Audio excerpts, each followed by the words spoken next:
দেখো দেখো রানী, দেখো এভাবে ঝাঁট দিতে হয়। থাক থাক থাক, লোক দেখানো কাজ অনেক হয়েছে। ছাদটা পরিষ্কারই ছিল, কিন্তু উনি সবাইকে বলবেন। হ্যাঁ বলবোই তো, ঝাঁট দিয়ে ছাদ পরিষ্কার করেছি, বলতে হবেই তো সবাইকে। সারা বাড়ি কোথাও পেলাম না, আর আপনারা এখানে ছাদে। কি আর সাধে। একই মহারাজ, থামুন থামুন।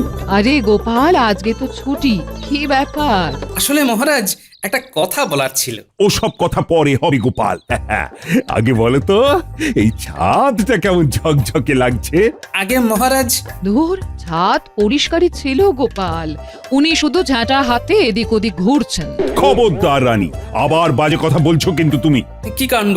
আপনার এরকম বাচ্চাদের মতো করলে কি করে হবে বলুন তো? বেশ বেশ, আমি তবে ছোট ছাদটাই পরিষ্কার করে দেখাচ্ছি।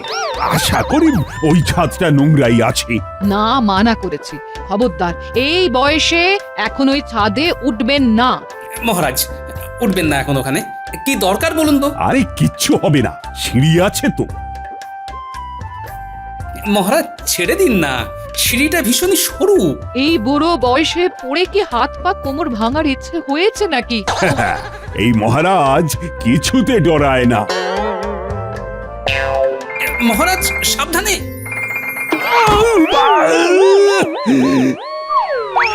যা ভেবেছিলাম হলো তাই। ওরে কে আছিস? ছুটে ছুটে আয়, মহারাজ পড়ে গেছেন।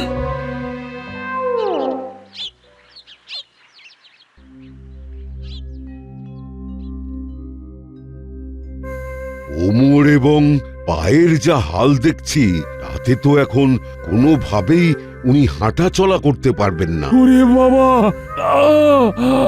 বলেছিলাম তখন, বুড়ো বয়সে এরকম কাজকর্ম করবেন না। ঠিক আছে রানীমা, এখন আর বকাবকি করবেন না, যা হওয়ার তা তো হয়ে গেছে। রানীমা, সেরকম চিন্তার কিছুই নেই। নিয়ম করে পথ্যগুলো খাওয়াবেন, আর মহারাজ 1 মাস টানা বিশ্রাম নিক, ব্যাস তাহলেই হবে। আমার রাজ্য তাহলে কে সামলাবে? চিন্তা করবেন না মহারাজ, আমি তো আছি, আমি সব সামলে নেব। মন্ত্রী মশাই, সত্যি সব সামলাবেন তো, নাকি গল্প দিচ্ছেন? হ্যাঁ, মুখে নয়, কাজে করে দেখাবো। মন্ত্রী মশাই, তাহলে কালকেই শুরু করে দিন রাজ্যপাঠ।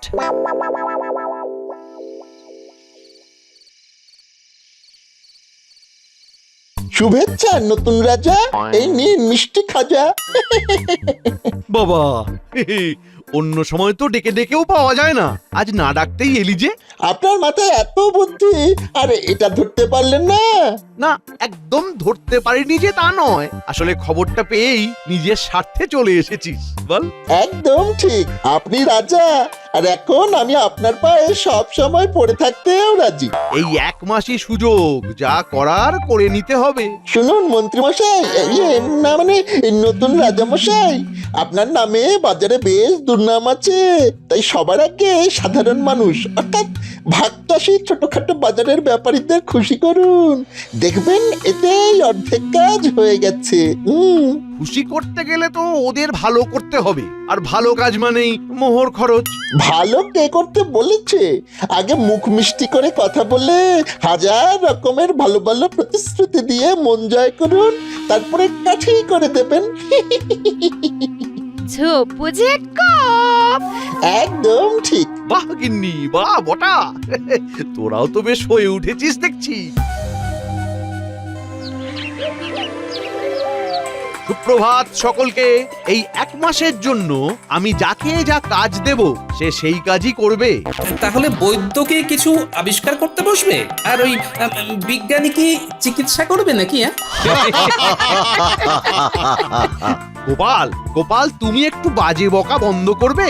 আর শোনো, আমার সভায় কোনো ভাঁড়ের দরকার নেই, তাই তুমি বাইরের কিছু কাজ সামলাবে। আমি কি থাকবো নাকি নিজের পথ দেখবো?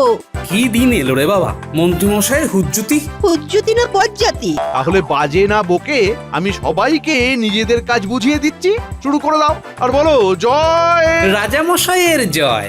কি তাই তো মন্ত্রী মশাই? হ্যাঁ, একদম তাই। গোপাল, তোমার কি বুদ্ধি!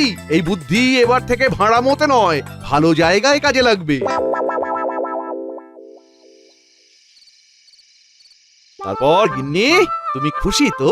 ভাবছি এই তো সুযোগ তোমার বস্তা বস্তা মোহর সরানোর। তাই বাড়িতে যা হাঁড়ি কুড়ি আছে সেইগুলোতে সব আটবে না গো।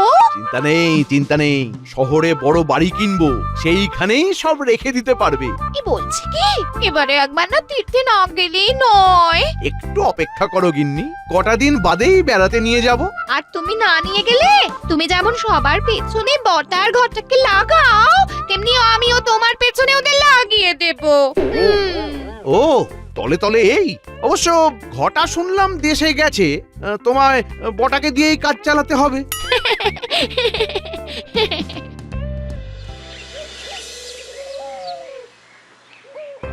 আগে মন্ত্রীমশাই, আমি সমস্ত ভাগ চাষিদের সাথে নিজে গিয়ে কথা বলেছি এবং তাদের কয়েকজনকে সঙ্গে করে নিয়েও এসেছি। ধন্যবাদ গোপাল। আশা করি ফসল ভাগাভাগির ব্যাপারে আপনি ওদের কথাটা মাথায় রেখেই একটা সুস্থ স্বাভাবিক সমঝোতায় আসবেন। বললাম না, মুখের কথায় নয়, কাজে করে দেখাবো। আর কদিন পরেই ফসল কাটা হবে। তা মন্ত্রী মশাই, আমরা দুভাগ নিয়ে রাজবাড়িতেও দুভাগ দেব তো? আমরা সমান সমান ফসল চাই। হ্যাঁ, এতদিন তোমরা আধা আধি ভাবে ফসল ভাগ করেছো, কিন্তু এবারে আমার রাজ্যে তোমরা ফসলের 3 ভাগ নেবে আর আমায় 1 ভাগ দেবে। কি?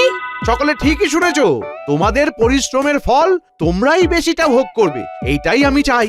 দেখা যাক, সব ভালো হলেই ভালো। জয় মন্ত্রী মশাইয়ের জয়, জয় মন্ত্রী মশাইয়ের। থাক, হয়েছে। কালকে সকলে এসো, আমরা চুক্তিপত্রে স্বাক্ষর করে নেব। মন্ত্রী মশাই, পবিত্র পরিচ্ছন্ন হওয়ার অভিযান, সবকিছু প্রকাশ্যে নিয়ম মেনে হবে। কি বলো গোপাল? এ কি ব্যাপার গোপাল, মন্ত্রী মশাই সাময়িক রাজা মশাই হয়ে পুরো বদলে গেলেন। সত্যি কথা, আমি নিজেই লজ্জায় পড়ে গেছি। আমারও বেটাকে হয় না বিশ্বাস, ও সারাক্ষণ ফেলে বিষ ভরা নিঃশ্বাস। কথাটা অবশ্য মন্দ বলনি। ভাইরা, তোমরা সবাই নিচে বসে পড়ো। কেন ওরা বসবে কেন? মানে না বসে কি দাঁড়িয়ে থাকবে? আরে গোপাল, তোমার মন ছোট বলে তুমি ভাবো ওরা নিচে বসবে। আসলে ওরা আমার রাজসভাতে নিচে নয়, সভাসদদের আসনে বসবে। কি? আমাদের আসনে? আপনার মাথা ঠিক আছে তো মন্ত্রী মশাই? আলবাত ঠিক আছে, তোমরা তো ওই আসনে বসে এমনিও কাজের কাজ কিছু করতে পারো না, কিন্তু এই ভাগ চাষি ভাইয়েরা আমাদের মুখে অন্ন যোগায়, তাই ওরা ওদের যোগ্য আসনে বসবে। তাহলে আমরা কি করব? কি আবার বেরিয়ে যাবে সভা থেকে। আমি ওদের সাথে এবারে চুক্তিপত্র নিয়ে কথাটা বলে নি। যাও, সভাসদেরা সব বেরিয়ে যাও। পুটির বাবা, সব দেখে শুনে নিও কিন্তু। ঠিক আছে, সব দেখে শুনে নেব।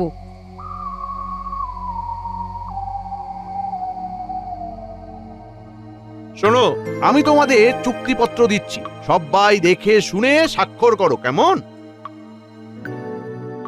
কি পুটির বাবা, দেখে নাও চুক্তিপত্রটা। আর যারা পড়তে পারো না, তারা যে পড়তে পারে তাদের দিয়ে পড়িয়ে নাও।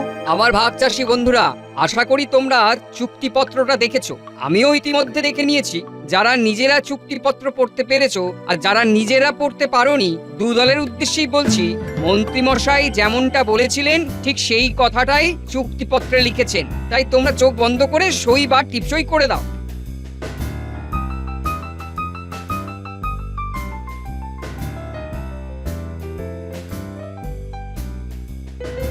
হ্যাঁ, মন্ত্রী মশাইয়ের জয় হোক। আমি তোমাদের সব সময় পাশে আছি, বিপদে আপদে সুখে দুঃখে সব সময়। ফসল কাটা হলেই আমরা আপনাকে 1 ভাগ ফসল দিয়ে যাব মন্ত্রী মশাই। ভিতরে তো সব জয়ধ্বনি দিচ্ছে। ওই তো সব বেরোচ্ছে। গোপাল দাদা, তুমি যে কেন মন্ত্রী মশাইকে এত বাজে ভাবো বুঝি না। চুক্তিপত্র একদম ঠিকঠাক ছিল, নিজের চোখে দেখে নিয়েছি। ও আচ্ছা।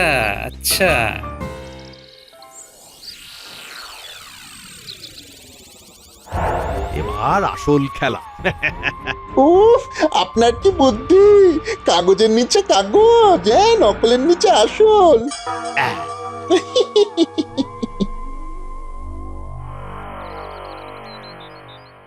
সুপ্রভাত মন্ত্রী মশাই। এ কি মন্ত্রী মশাই, আপনি এত কষ্ট করে আসতে গেলেন কেন? না, ভাবলাম ফসল কেটে আবার তোমরা অতটা দিতে যাবে, তার থেকে আমি চলে এলাম। বটাও আছে, তারপর খানাটে গরুর গাড়িকেও বলা আছে, একেবারে ফসল নিয়ে চলে যাব। সে আর বলতে, ফসল কাটা শেষ মন্ত্রী মশাই। ব্যাস, আমায় মোট ফসলের 3 ভাগ দাও, আর তোমরা 1 ভাগ করে রেখে দাও। তাড়াতাড়ি করো, তাড়াতাড়ি করো। বটা, গরুর গাড়িগুলোকে আসতে বল। এসব কি বলছেন মন্ত্রী মশাই?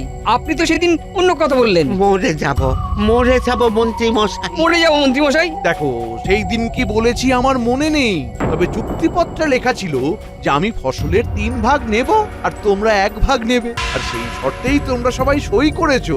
দেখে নাও। মন্ত্রী মশাই, আপনি আমাদের এভাবে ঠকালেন। আমি নিজে দেখেছিলাম সেদিন চুক্তিপত্রে লেখা ছিল ফসলের 3 ভাগ আমরা নেব আর 1 ভাগ আপনি নেবেন। চুক্তিপত্র দেখে নাও, আমি সব কাজ প্রকাশ্যেই করি। মন্ত্রী মশাই, মন্ত্রী মশাই, মন্ত্রী মশাই, হাওয়া বেগতিক হওয়ার আগে ফসল নিয়ে আমাদের এখান থেকে হাওয়া হয়ে যেতে হবে। ঠিক ঠিক।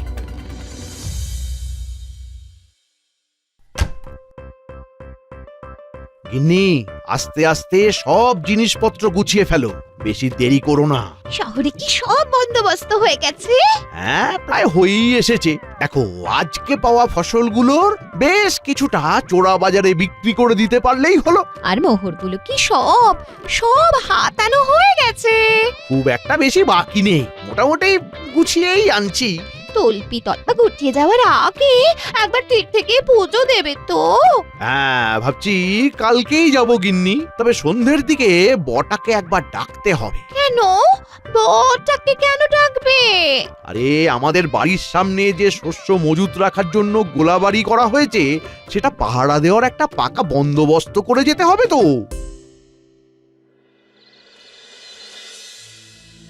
গোপাল দাদা, গোপাল দাদা, আমাদের বাঁচাও।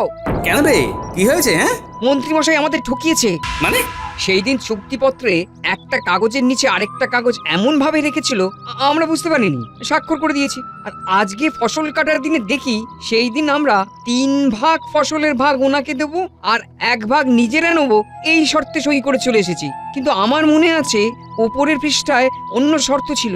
মানে উপরের পৃষ্ঠাটা সরিয়ে দিয়েছে আর কি। চলো দেখি, মহারাজের কাছে যাই, মন্ত্রীকেও ডাক দিই।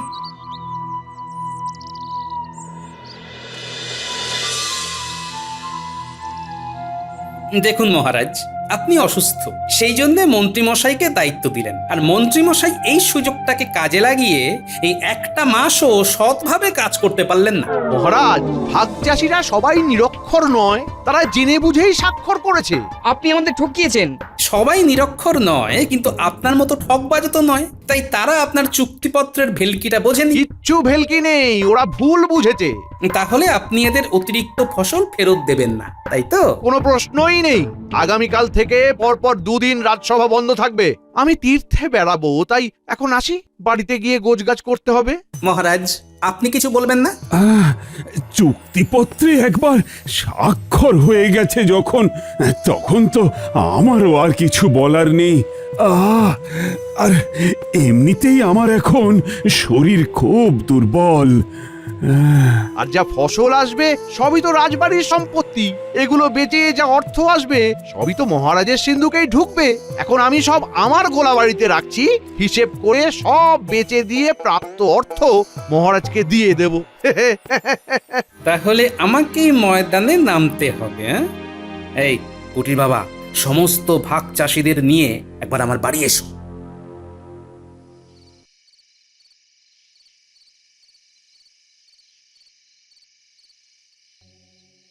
বটা, আমি থাকছি না, তুই কিন্তু খুব সজাগ থাকবি, হ্যাঁ, যাতে কোনোভাবেই ওই গোপাল বা ভাগ চাষিরা অতিরিক্ত ফসল লুট করতে না পারে। আপনি চিন্তা করবেন না, ভালো করে ঘুরে আসুন। তবে শহরের শেঠটাকে কি করবেন? আপনার বাড়ি কেনার আগে সে একবার দেখবে বলেছিল যে। ভাবছি তীর্থ থেকে ফেরার পথে একেবারে সঙ্গে করে নিয়ে আসবো। আমার বাড়িটা বিক্রি হয়ে গেলেই ওদিকে শহরের বাড়িটা কিনে নেব। আর ফসল বিক্রি কবে করবেন? ফিরে এসে শহর থেকে শেঠজিকে নিয়ে আসবো, ওনাকে ফসল দেখাবো আর চড়া দামে বেচবো। বেশ, তবে তাই হবে। এমনিতে তো দেখলাম গোলাঘরের সামনে প্রহরীরা সব পাহারায় বসে গেছে। হ্যাঁ, এবার এবার পুরো ব্যাপারটা তুই সব সামলে নিস।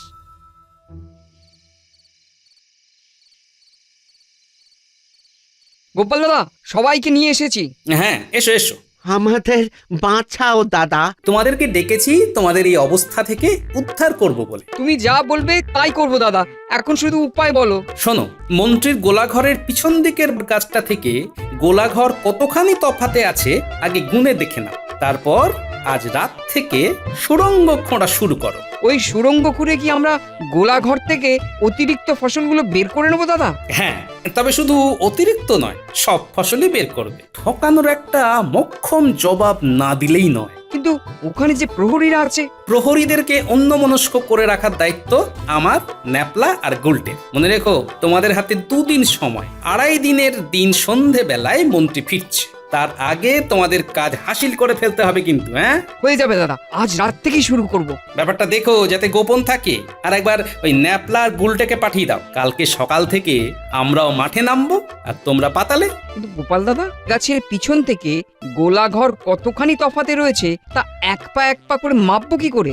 এটা ন্যাপলা আর গুলটের কাজ। ওরা ঘুড়ি ওড়ানোর নাম করে প্রহরীদের ঘুড়ি ওড়াতে সাহায্য করতে বলে ঠিক গুনে নেবে। সব রকম সকম ওদের আমি শিখিয়ে দেব, কোনো চিন্তা করো না। এই যে ন্যাপলা, গুলটে, এখানে বেশি বাড়াবাড়ি করলেই আরং ধোলাই দেব বলে দিলাম।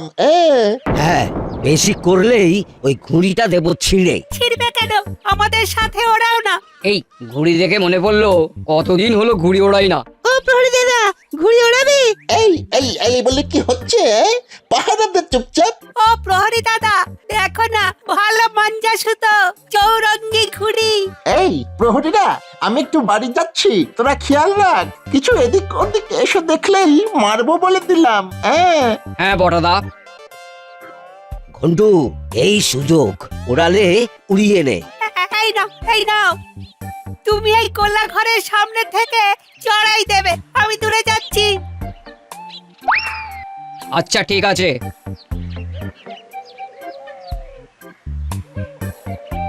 নাও নাও, এবার চড়াই দাও। ইয়ে, কি মজা! তার মানে এতটা হলো ওই গোলা ঘর থেকে এখানকার দূরত্ব। ব্যাপারটা জানিয়ে দিতে হবে।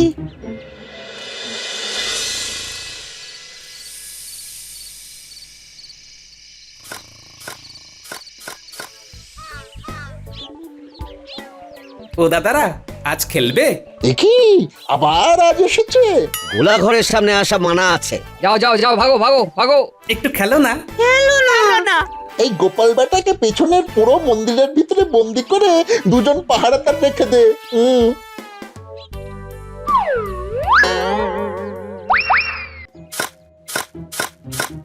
তোমরা শিগগিরই চলো, গোপাল দাদুকে ওরা ঘরে বন্দি করে দিয়েছে। কি? গ্রামের যে বড় মন্দিরটা আছে সেখানে বন্দি করে রেখেছে। আমি তাহলে লুকিয়ে গিয়ে কথা বলে আসবো। বেটা প্রহরীরা ঘুমিয়ে কাদা, পা টিপে টিপে এসো।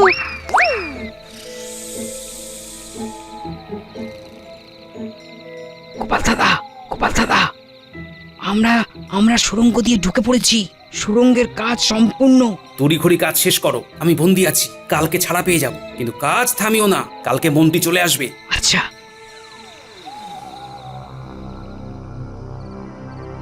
আসুন আসুন সেটজি, আসুন। আগে গোলা বাড়িটা দেখুন।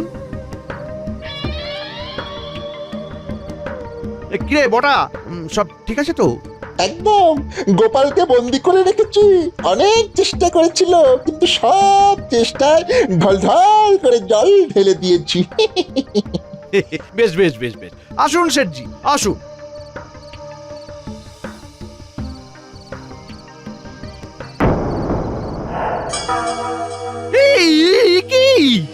কি হলো? গোলার ভেতর ফসল নেই, উধাও। ও মা গো, বাড়ির মোহরগুলো আছে তো? শিগগিরই দেখি, চলো চলো। গোপাল তো বন্দি, তাহলে কে করলো এসব? বাড়িতে যদি মোহরও না থাকে তাহলে তোর মজা আমি দেখাচ্ছি বটা। ও মা, বাড়িও ফাঁকা। বটাকে ধরো, ধরো বটাকে। বটা! আমি কিছু জানি না, গোপালকে ধরুন। বলো বলো গোপাল, বলো বন্দি থেকেও আমার গোলা ঘর থেকে কিভাবে ফসল ছড়ালে? আপনার মতোই কারচুপি করে। মন্ত্রীমশাই, আপনি আমায় বন্দি করে রাখলেও মগজটাকে তো আর বন্দি করে রাখতে পারেননি। তাই মাটির তলা দিয়ে সুড়ঙ্গ কাটার পরামর্শ দিয়ে ভাগ চাষিদের ঠকিয়ে নেওয়া ফসল ওদেরকে দিয়েই লুট করিয়েছি। গোপাল, এ তুমি আমার কি করলে? দেখুন কেমন লাগে। আসলে কি বলুন তো, মাঝে মাঝে কারুর চরম